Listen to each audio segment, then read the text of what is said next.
Bussy ஆனந்தார் அவர் பேசினார். ஒரு பள்ளிக்கூடத்துக்கு, பெரிய பள்ளிக்கூடத்துக்கு, சின்ன பள்ளிக்கூடத்துக்கு, அரசாங்க பள்ளிக்கூடத்துக்கு, தனியார் பள்ளிக்கூடத்துக்கு அவர் பேசினார்.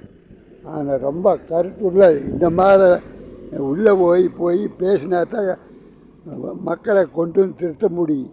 காரணம் என்ன? பெரிய பள்ளிக்கூடத்தில், சின்ன பள்ளிக்கூடத்தில் இப்போ தண்ணி பார்க்காம குழந்தைகளுக்கு உடம்பு சரியில்லாமக்கு, அந்த உடம்பு சரியாக இல்லாமல் இருக்கிறதுனால நம்மளுக்கு சத்துணவு இருக்காது. அதே மாதிரி சத்துணவில் கரையேன்னு முட்டை உள்ளே ஓடுறாங்க, பழைய முட்டை போட்டு வேவிக்கிறாங்க. அதை தினமும் சுவைக்கிறதுக்கு ஒரு 4 முட்டை 5 முட்டை வேவிக்கிறத முன்னால் எல்லாம் வேக வச்சு அந்த சத்துணவில் அந்த முட்டை கொண்டு வந்து அந்த ஒரு வானாச்சத்தில் இருக்கிறத ஒரு மக்களுக்கு 4 பேர்த்துக்கு கொடுக்கணும். அது ரைட்டு, இந்த முட்டை அப்படின்னு சொல்லணும். அப்படியே சத்துணவில் வைக்கணும் முட்டையெல்லாம். அது கருப்படித்து கரையனாகி அதை போய் சாப்பிட்டு இங்கேயே வயிற்றில் ஒடுங்கி கிடக்குது, வாயில் போயிட்டு கிடக்குது, சோறு இல்லாமல் கிடக்குதுங்க.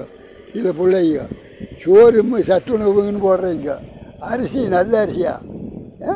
அது ரேஷன் அரிசி தான். அது அரி வர்றதுக்குள்ளே இளமேட்டு குடோனாவிலேருந்து வரும்போது நல்ல அரிசி தான் குடோனாவில் இறக்குறது.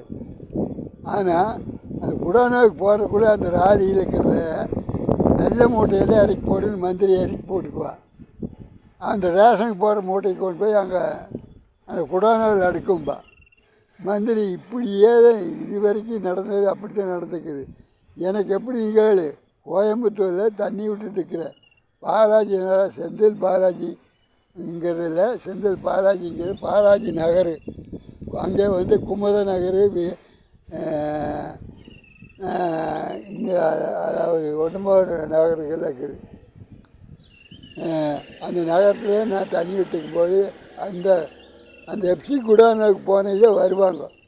ஆனால் பக்கத்தில் அந்த மருந்தெல்லாம் வெளிநாட்டிலேருந்து கொண்டு விட்டு அந்த அரிசியை புழுத்து பக்கத்தில் அந்த ஏரியாவை டவுனு பீளமேட்டு பக்கமே யாரும் யோசிக்க முடியாது.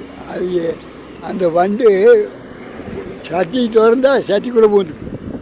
இதெல்லாம் பண்ணி அதெல்லாம் பண்ணி அதெல்லாம் அந்த இடத்துல இல்லாமல் பண்ணி அவசியம் விட்டு ஒன்று ஆரம்பித்தாங்க. அவசியம் கொண்டுக்கார ஊரை விற்றுட்டு போய் அதுங்காமல் அது தோதே வந்தாங்களே நம்ம மந்திரி கூட்டம் அந்த இடத்த காலி பண்ணுறதுக்கு. அப்போ இருந்தாங்கன்னு கலைஞர் வீட்டில் இருந்தாங்க. அந்த பெரிய தமாசு. அந்த வண்டு சட்டிட்டு வந்த வண்டு குப்புக்குன்னு உள்ளே போயிடு. வட்டியில் நைட்டு தூங்க முடியாது, ஃபேன் இல்லாமல், கொசு வலை இல்லாமல். அப்படியெல்லாம் இருந்தாங்க கோயம்புத்தூர் மாவட்டத்தில். இன்றைக்கி ஏதோ வேக வச்சு அரிசி கொண்டு வந்து போடுறாங்களே என்னன்னு தெரியல. இப்போவுமே சத்துணவுக்கு இதில் மக்கள் கட்டம். வணக்கம் வேறு இதில் சொல்கிறேன்.